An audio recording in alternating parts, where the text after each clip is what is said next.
Sunday आहे, आज पोहे करू आपण. राई टाकू, तेल गरम झालंय, थोडी राधा टाकू, थोडा कढीपत्ता पण टाकू. जरा कांदे भाजून घेऊ आपण मस्त. पोहे करू आज संडे स्पेशल. हळद टाकते, 1 चमच भात झाला. पोहे टाकून घेऊ आपण आता. आज संडे स्पेशल मस्त पोहे करू. मुलांनी सांगितलं मम्मी पोहे करून दे, म्हणलं चला पोहे करून दे.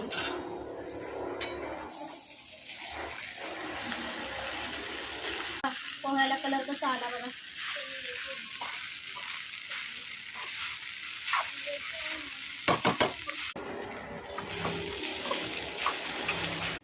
चला आता पोहे तयार झाले आपले. थोडी कोथिंबीर टाकते याच्यामध्ये.